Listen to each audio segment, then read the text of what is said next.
Hi Stampers, it's Tips, Tricks, and Tools Thursday, and today I wanted to show you a simple hinge technique using the Stamparatus to make a very subtle background to the base of a card. Welcome to Stamping with Diane. I'm Diane Evans and I'm an independent Canadian Stampin' Up Demonstrator. Lately I've been finding out that there's an awful lot of people out there that have the Stamparatus, but they're intimidated to use it.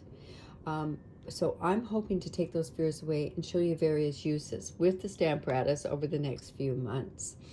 I recently made a video showing how to make templates, and I'm going to actually share that link below so that you can go on there. I tend to use an awful lot of templates when I do stamping, and especially for classes I do that, or bulk stamping, making bulk cards.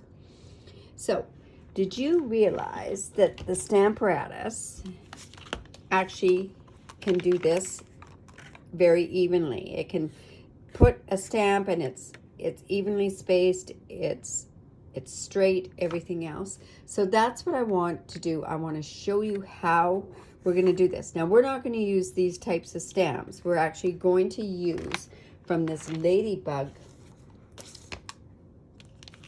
stamp set. There's these really cute little ladybugs that are here. I'm going to use those for a background for this card. And this is the card that we're going to make. So you can kind of see where the ladybugs are. I stamped this actually freehand. And then when somebody went and said, well, how do you use that hinge technique in a class the other day? I thought, well, you know what? I'll just do a video and I'll show you how it's done with the Stamparatus. So first of all, to make this card, I'm just going to tell you what we're going to need. Of course, we're going to need the Little Ladybug stamp set. Now, this stamp set is only available as a hostess gift, and it's free with any $375 workshop, and that's only available during celebration. But now you can also get the dies that go along with that, and nothing nicer than to be able to use a die to cut that out. With the card, you're going to need Smokey Slate, and it's at 5.5 by 8.5, and it's scored at 4 1/4. I also have a piece of Whisper White, and this is cut at 3 3/4 by 5 inches. That'll be on the inside. Also another piece of Smokey Slate, and I believe that this piece is 1.5 inch square. And what I did was I cut the stitch circle out from the Stitch Shapes die, and I used the smallest one here. And I cut a piece of Poppy Parade, and it was 2 1/4 by 5 1/4. And I happened to run that one through the 3D embossing folder. Now, one thing, people are realizing that it's not working as well with the Big Shot that they have. There is now a 3D embossing plate that makes it so much easier instead of having to do up shims. And I'll also share a link down below with that as well. Along with the Smokey Slate, I have all these scraps that are 1/2 inch wide, so I've just got a scrap piece of 1/2 inch wide. Whisper White, again, this one's it's cut from the die, one of the ladybugs here as well, and that piece of paper was 1.5 by 2 inch, so I just took a scrap piece. And then the Stitch So Sweetly dies, I can't get enough of these dies. But anyways, we have a piece of Basic Black, and it's 2.5 by 3 3/4, and I cut this shape out of there. And then in the Poppy Parade, I cut another piece that was 2 1/4 by 2 5/8, and I cut out this die here. These are fantastic dies. I love the Stitch scallop die as well. So anyways, that's what we're going to use for this card. Now, I'm going to go in and I'm going to show you how this hinge technique works. Normally, it would just be on a piece of regular paper, but I'm putting it on the background of the card, and so you can kind of see it there. And we're going to use, I wasn't going to use Smokey Slate. I was actually going to use Versamark because I wanted to be quite subtle. I think I'm just going to grab my Versamark.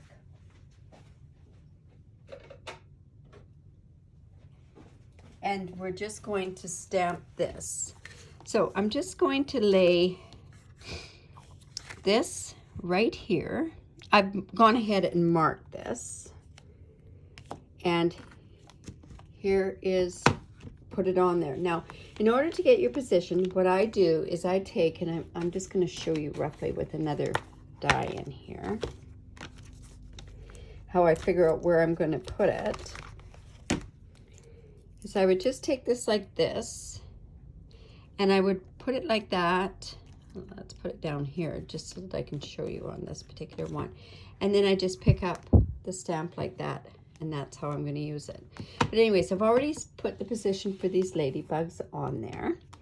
I'm going to take my Versamark, and I'm going to just ink up those ladybugs and stamp it like so.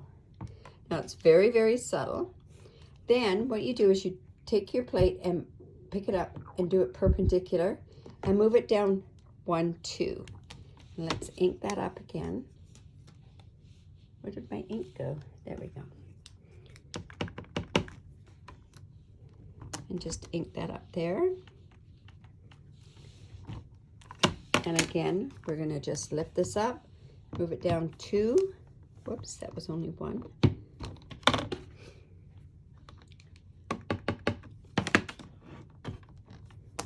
And mark it there.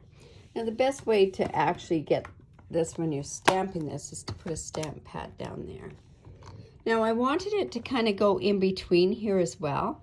So what I did was I went and I just moved this up and over. I'll be able to test that by going there. Nope.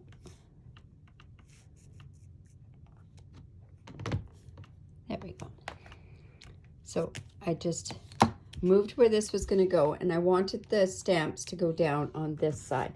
Like I say, if I wanted it to be a little bolder, I would have used the same color stamp pad as the base of the card.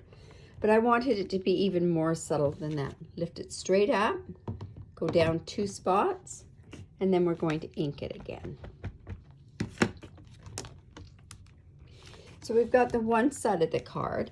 And then what I'm going to do is I'm just going to move this over to this side. And I think that's where it is. I'm going to have to double check that.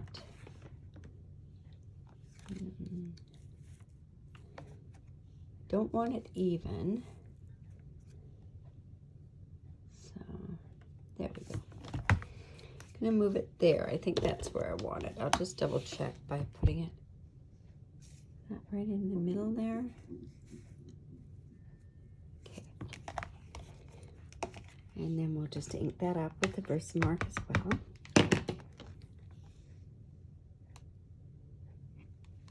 There. Lift it straight up and go down 2. Again, ink again. Probably would have been enough ink on there at that point. Lift it straight up. Really important, if you do like this, you can't get it out. So it has to be straight up and down to get that out. And there. And then again, I wanted to do it where there was only 2. See, there's 3, 3, and then we'll do 2 in between here. So I'm just going to, yeah, there we go. That. Now, like I say, you could do this randomly. I think it would look quite nice with just a different ladybug on the background as well. But I decided to do it this way just to show that we could use that other thing up, and it kind of gives you the same sort of idea as what these are done.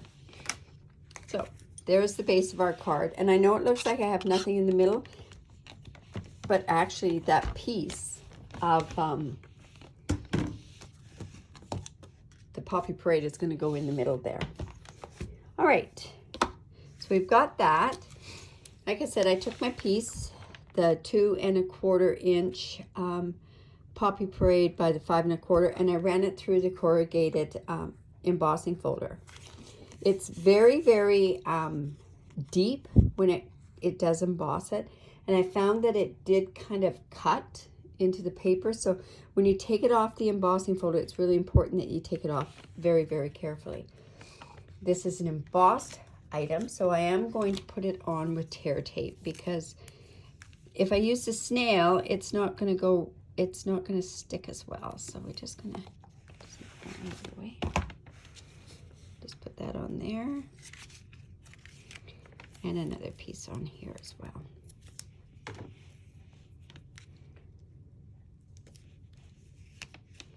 Didn't quite get that long enough, but it should be okay. And I'm just going to go through here and take this off with take your pick tool.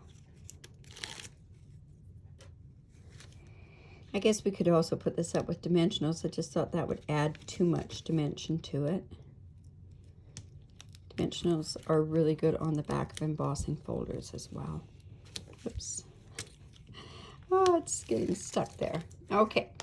And then we're just going to put this, see where that ripped a little bit? I think I put that at the bottom. And just layer that in the middle there. And see, that's what I mean. We don't need to have that stamping done on the side there. There. So put like that.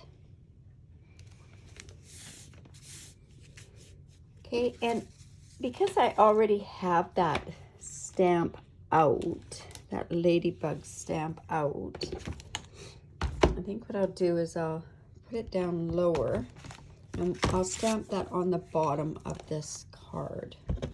We'll have to move that down a little bit lower. Move the card down maybe. Just let me play with that there. Nope, I want it over this way more.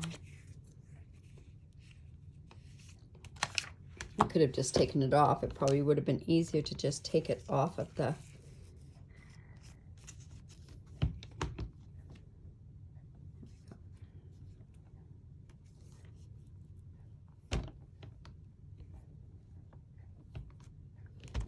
in just a bit more over here. There we go. See if that works. Now I'm going to be coloring that, so I'm going to use some Memento ink. I should probably clean that off because it's got the Versa mark on it. So we'll just clean that off there. And there's our Memento on there. There, that'll be just down the bottom. There, just for the inside of the card. And then the other part that we have to stamp is the ladybugs. So I do have a template done for that already. And I've got all of my ladybugs already mounted on there. And the reason being for that is I got some ideas to do some more cards with the ladybugs. So I went and I cut out a whole pile of them and just went and stamped them. So it's this one that I've already cut out with a die. This one actually. And it goes here. Just put it in there. And again, we're going to use the Memento because we're actually going to color this.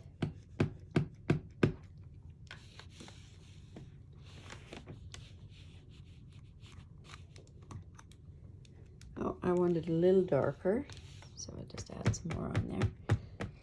Another good way to actually ink up on a Stamparatus is to use your inking spots. There we go. That'll work good. So we've got that out.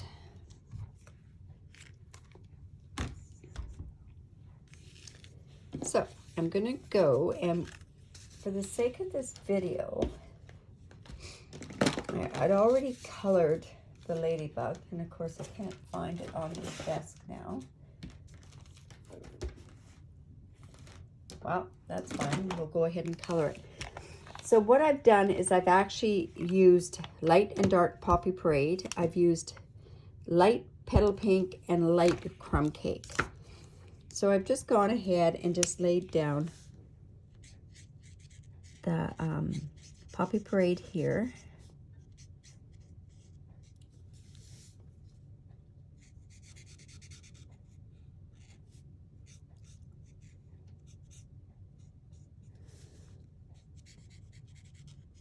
And we'll just put it on this color. And we want to give it a bit of dimension on there. So what we're going to do is we're going to take our dark Poppy Parade And as I teach in my coloring class, you want to have a source of where your light is coming from. And I always have my light come from this way down. So I'm going to have my shadows more on this side down here. And then, of course, on this part of the bug as well, where the spots are. And then I'm going to go back in with my light. And I always say go in circles, and that'll take out that line that's right there.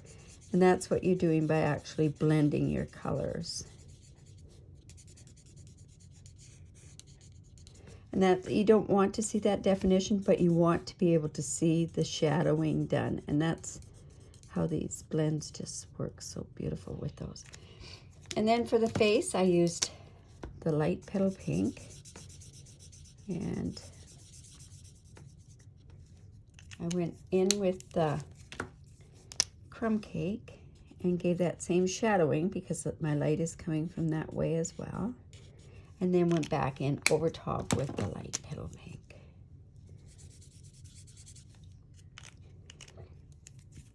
This petal pink and the crumb cake really tend to change colors on an awful lot of things. You could use a gray on here too, but I tend to use an awful lot of the crumb cake just to change colors within the color. It just gives a bit more definition there. So, okay. So, now what we're going to do is we're just going to mount this guy on there with a dimensional, and I'm using the bigger dimensionals. Just put that there. I think I'll put him on there. We'll put all this together. I'm going to put this directly right onto the black. Grab my snail.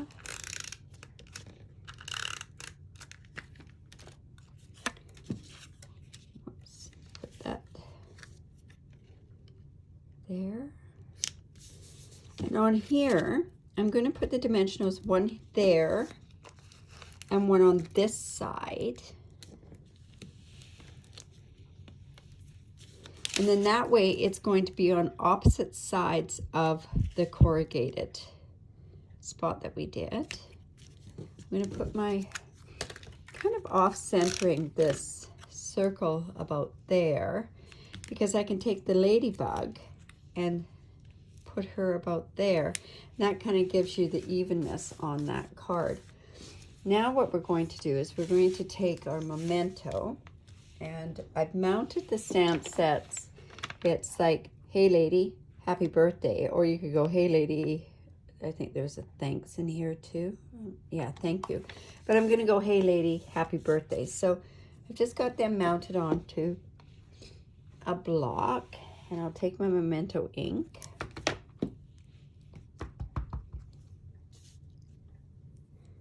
And just stamp that there. Whoops, it's kind of crooked. So it's more difficult to stamp this when you're not being able to put your head right over it. Oh, I want to put that down a little bit. So let's try that. Yeah, that's much better.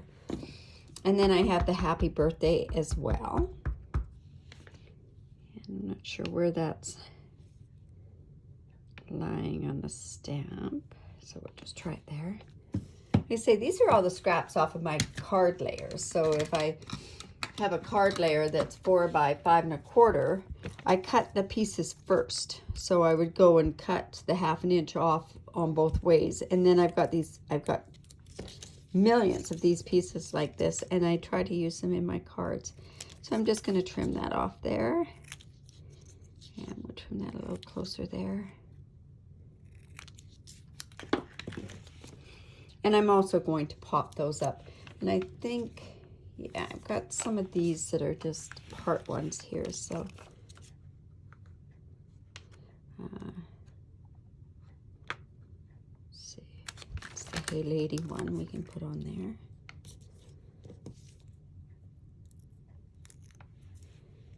That like so.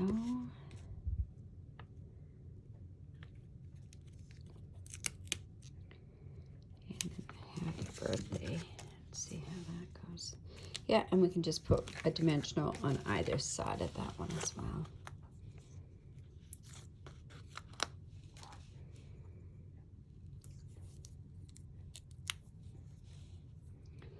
Now, depending on what you want to put on the inside, I tend to leave the stamping of the sentiment sometimes till the very, very end, knowing who I'm giving it to, because that kind of depends. There's such a cute stamp set that's in the new catalog that depending on who you're giving it to, it'd be really good to give those kind of really cute sentiments. And here I can just quickly color. I'm just going to take, this won't be too fancy a coloring. Just here. It probably would be better with a gray on there, but you know what? I'm just going to leave it like that. And I'm going to put that on the inside of my card. And then at that point, I can put the sentiment that I want to put on there inside. So we just line that up like that.